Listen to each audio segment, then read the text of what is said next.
Assalamualaikum. Today I am explaining you the topic of the thalamus.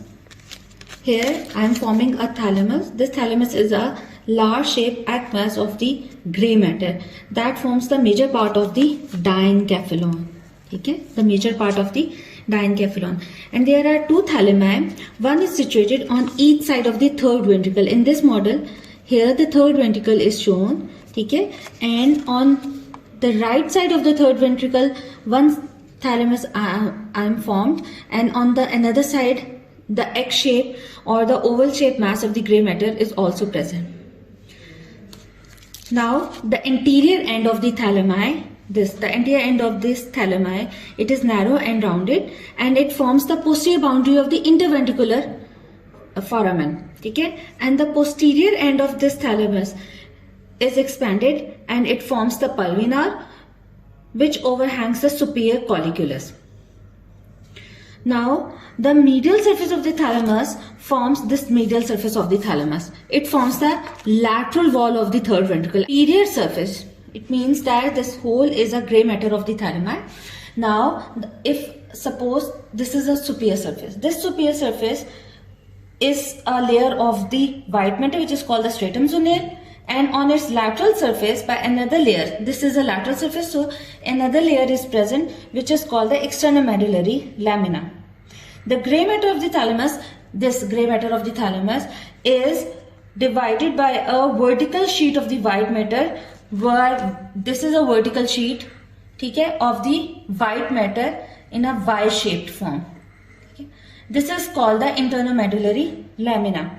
This internomedullary lamina divides this thalamus into the three limbs.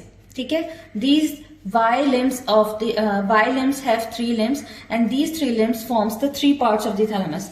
This is the anterior part, this is the lateral part, and this one is a medial part. The purple side shows the medial part. Now, first of all, I am talking about the anterior part.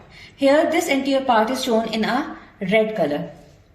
This anterior part of the thalamus contains the anterior thalamic nuclei.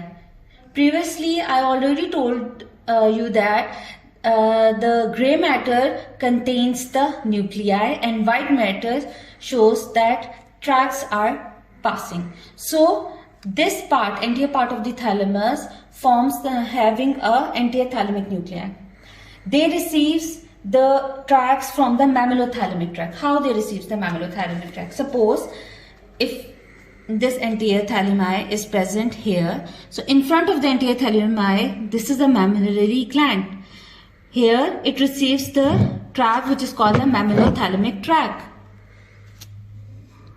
Now it also receives reciprocal connections with the cingulate gyrus. Okay, this anterior nuclei, first mammillothalamic tract, it receives the tract from the mammillary body, and it also receives reciprocal function. Okay, reciprocal connection here with the cingulate gyrus. Here it shows the cingulate gyrus. The function of the anterior thalamic nuclei, it is associated and it is concerned with the emotions and mechanisms of the recent memory. If its function is for the emotion, so it means that it also closely associated with the limbic system. So here mammillary body, mammillothalamic tract, cingulate gyrus, and the limbic system. So the function of the anterior nuclei is the recent memory and emotions. The medial part of the thalamus contains the dorsomedial nucleus. Where is the medial part? This medial surface which forms the lateral wall of the third ventricle. Okay? Here, this medial surface, it forms the lateral wall of the third ventricle, and now I will show that this purple area shows the medial part, and this medial part contains the dorsal medial nucleus. Okay? It contains the dorsal medial nucleus and several smaller nuclei. So the dorsal medial nucleus has two-way connections with the prefrontal cortex of the frontal lobe.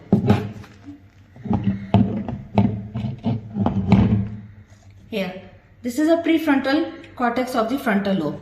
Okay? So this medial surface has a two-way connections with it, and it also similar connections with the hypothalamic nuclei. Plus, Now, what is the function of it? So it is the integration of the large variety of the sensory information, somatic, visual and olfactory informations. And it also wants emotional feelings and subjective states. Now the lateral part. This lateral part of the thalamus is very important, and here I am showing the lateral part in many different colors. Why? Because the lateral part is first subdivided into the two tiers, dorsal and ventral triad. Because thalamus is present just like this, so these parts is called the ventral triad, and the whole yellow area shows the dorsal triad. This is the dorsal tier and this is the ventral tier. So first of all, we are talking about the dorsal tier of the nuclei. This is the dorsal tier of the nuclei. The dorsal tier of the nuclei includes the lateral dorsal nucleus, lateral posterior nucleus, and this expanded posterior expanded part is called a pulvinar. Okay. Now the ventral tier of the nuclei. This ventral tier of the nuclei contains main three nuclei. The first anterior nucleus is called the ventral anterior nucleus, and it is connected to the reticular formation.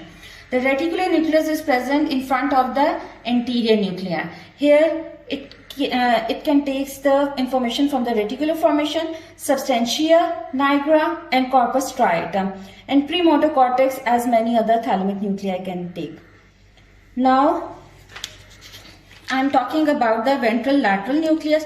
So this ventral lateral nucleus is similar to those of the ventral anterior nuclei, and it is also major input from the cerebellum. This ventral lateral nucleus major input from the cerebellum, and this thalamic nucleus probably influences the motor activity.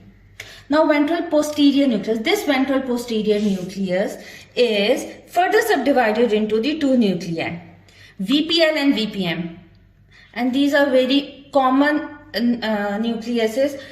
You have already seen, you have already learned in the tracks that VPL and VPM. VPL means ventral posterolateral nucleus and VPM means ventral posteromedial nucleus. The ventral posteromedial nucleus receives the ascending trigeminal and gustatory pathway, while the posterolateral nucleus receives the important accessory tracts, spinal tracts, spinal and medial lemniscus. So the thalamocortical projections from these important nuclei pass through the posterior limb of the internal capsule and corona radiator to the primary somatic sensory areas. So these are the important nuclei of the thalamus. Further, other nuclei which are very smaller, these are present here in a Y-shaped internal medullary nuclei, which are called the intralaminar nuclei, and they receive the efferent fibers from the reticular formations, and nuclei also believed to influences the level of the consciousness. Medial nuclei is also present here. Reticular nuclei, this is the layer of the nucleus cells, sandwiches between the external medullary lamina and posterior limb of the internal capsule. So, and another most important thing is that on the posterior expanded part of the thalamus, pulvinar, in front of the pulvinar, two important geniculate bodies are present, which is the medial geniculate bodies and lateral geniculate bodies. The medial geniculate bodies is forms a part of the auditory pathway, and the lateral geniculate bodies forms the pathway of the visual. Thank you so much.